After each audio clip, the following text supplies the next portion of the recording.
Bismillahirrahmanirrahim. Assalamualaikum warahmatullahi wabarakatuh. Saudara-saudaraku yang berbahagia, mari kita lanjutkan perkuliahan teknik sungai di materi erosi. Erosi sungai. Erosi sungai merupakan proses alamiah yang melibatkan pengikisan dan pengangkutan material tanah oleh air sungai. Proses ini terjadi secara bertahap dan dapat berdampak signifikan pada lingkungan sekitarnya. Apa itu erosi sungai? Penelitian secara umum, erosi sungai adalah proses pengikisan dan pengangkutan material tanah oleh aliran air sungai. Proses ini terjadi karena adanya gaya gesekan air terhadap batuan dan tanah di sepanjang aliran sungai. Contoh suatu erosi sungai yang mudah diamati adalah terkikisnya suatu tebing sungai dan terbentuklah ombak sungai, kemudian muncul alur sungai yang lebih dalam.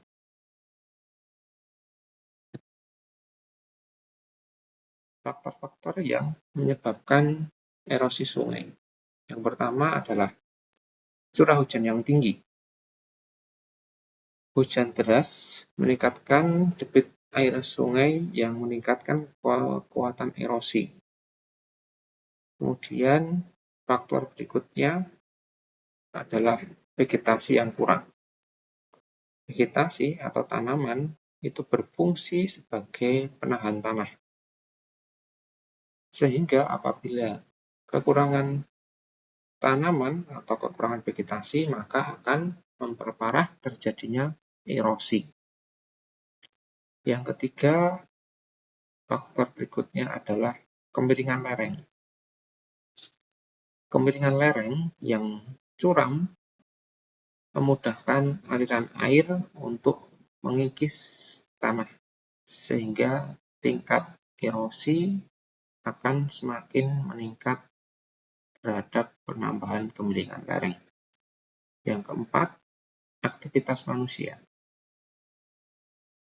Aktivitas manusia ini dapat berupa penebangan hutan. Ini akan mengakibatkan berkurangnya vegetasi tadi, kemudian pembangunan infrastruktur,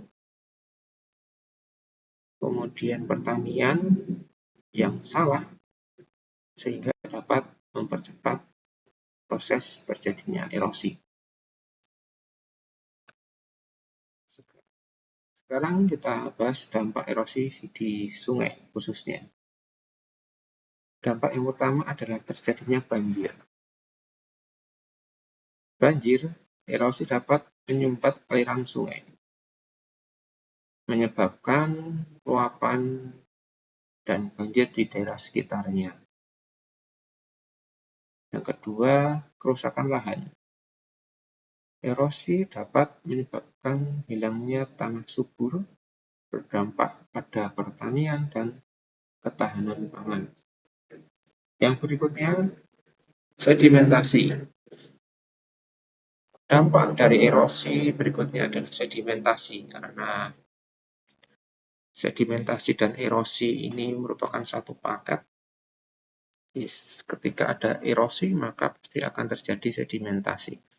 Erosi tersebut akan mengakibatkan jumlah sedimentasi yang cukup besar, sehingga akan terdeposit di waduk dan sungai, sehingga akan mengganggu infrastruktur dan ekosistem perairan. Yang berikutnya adalah kerusakan infrastruktur. Erosi dapat merusak jembatan atau bangunan-bangunan di sekitar sungai yang lain.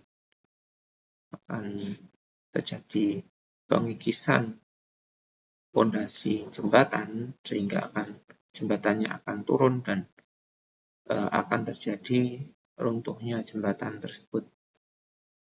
Proses terbentuknya erosi itu adalah secara garis besar ada 3 tahap, yaitu Yang pertama, detachment atau proses terlepasnya material tanah dari permukaan akibat adanya gesekan air yang berupa percikan air sehingga air itu memberikan energi kinetik terhadap tanah sehingga tanah itu lepas terhadap butir-butirannya. Yang kedua adalah transportasi, ya. Sehingga setelah terjadi detachment atau terlepasnya material tanah dari kohesinya, maka tanah yang terlepas tadi akan terlepas dan terangkut dalam aliran air sungai. Itu yang dinamakan transportasi atau perpindahan dari tempat semula tanah terbawa ke sungai atau ke saluran dan sebagainya. Yang ketiga adalah proses deposisi, yaitu proses yang dapat membentuk delta sungai atau dataran banjir atau suatu endapan sedimen di badan sungai atau di hilir sungai. Kemudian bagaimana upaya pencegahan erosi tersebut? Yaitu yang pertama, melakukan konservasi tanah, yaitu melindungi tanah dari erosi dapat berupa teknik konservasi seperti terasering atau bisa juga dengan penanaman vegetasi. Yang kedua dengan reboisasi, yaitu menanam pohon di area yang gundul untuk meningkatkan tutupan vegetasinya. Yang ketiga, pengelolaan hutan, yaitu melakukan pengelolaan hutan secara lestari atau secara baik untuk mencegah deforestasi yang akan memperparah erosi.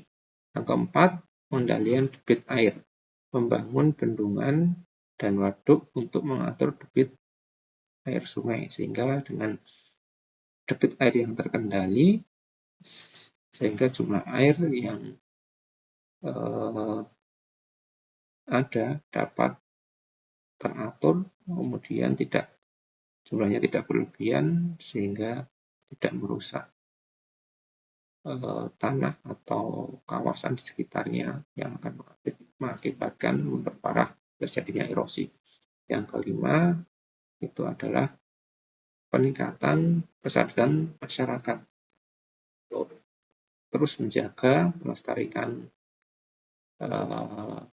alam, khususnya di kelestarian sungai, agar tanah itu tetap terlindungi dari kikisan air, dan kikisan air tersebut tidak bisa atau berkurang kemampuannya karena adanya proses vegetasi yang dilakukan oleh masyarakat sekitar. Baik, terima kasih atas perhatiannya. Semoga ilmunya dapat bermanfaat. Assalamualaikum warahmatullahi wabarakatuh.